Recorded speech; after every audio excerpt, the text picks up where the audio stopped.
Assalamualaikum warahmatullahi wabarakatuh. Saya Liana Rakulas dari kelas 10-7. Di sini saya akan membahas mengenai tunagrahita ringan. Baik, kita mulai saja ya.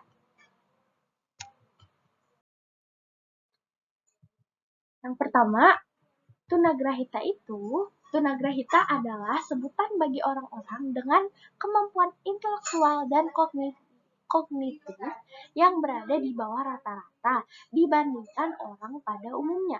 Kondisi ini biasanya terdeteksi sejak masa kanak-kanak, tetapi bisa pula muncul ketika dewasa. Di sini ada tambahan, umumnya ditentukan sampai batas maksimal usianya itu 16 tahun atau bisa juga 18 tahun. Selanjutnya,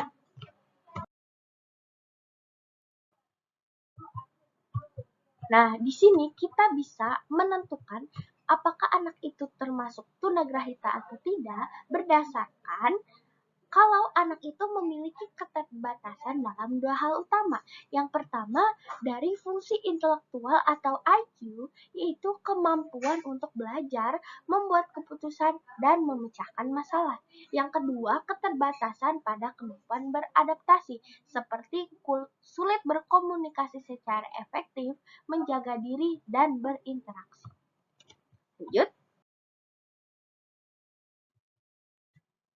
Kenapa sih bisa tunagrahita itu ada gitu pada anak itu? Nah, yang pertama itu bisa jadi karena adanya infeksi otak yang terjadi setelah bayi lahir. Yang kedua ada karena bayi itu lahir prematur. Yang ketiga, bayi tidak mendapatkan cukup oksigen selama proses persalinan. Yang keempat, ibu terkena infeksi ketika hamil, misalnya penyakit rubella.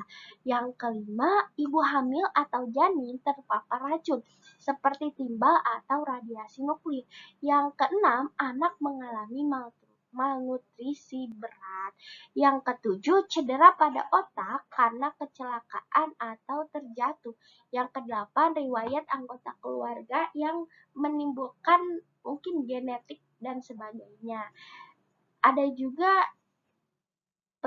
juga penyebab lain, yaitu misalnya si ibu ini selama persalinan dia itu sering mengonsumsi alkohol sehingga anaknya yang ada di dalam kandungan ikut terpapar racun-racunnya istilahnya ya. Lanjut.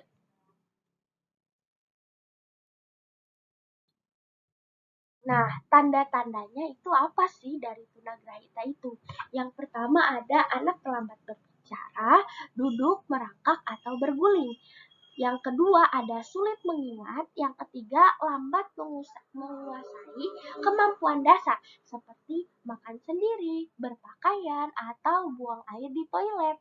Yang keempat, gangguan perilaku seperti sering marah-marah dan tidak terkendali. Yang kelima, tidak dapat menghubungkan antara tindakan dengan konsekuensi dari tindakan tersebut. Yang keenam, sulit berpikir logis maupun memecahkan persoalan ringan.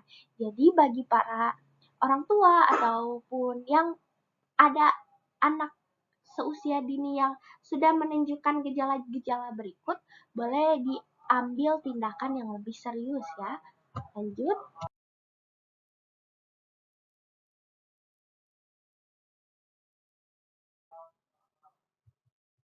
Nah, bagaimana sih cara menanggapi atau kita menyikapi anak-anak yang mengalami tunagrahita ini? Yang pertama adalah pelajari berbagai hal mengenai disabilitas intelektual. Jadi kita bisa searching ataupun hal lainnya.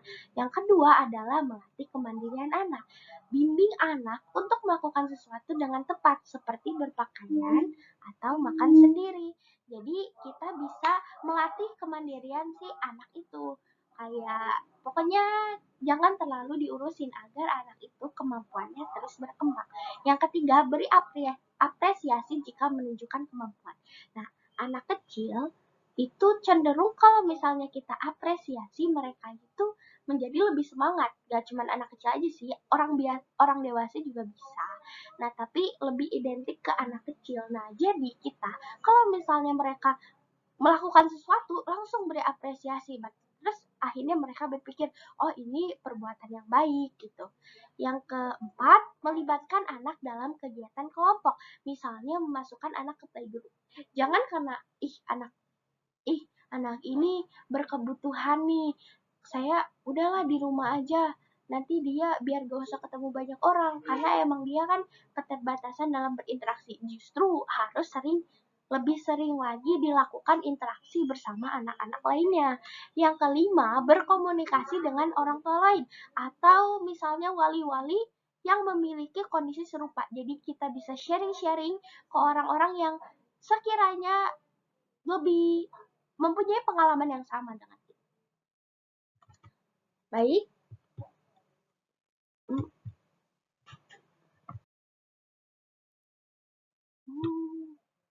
Sekian dari saya.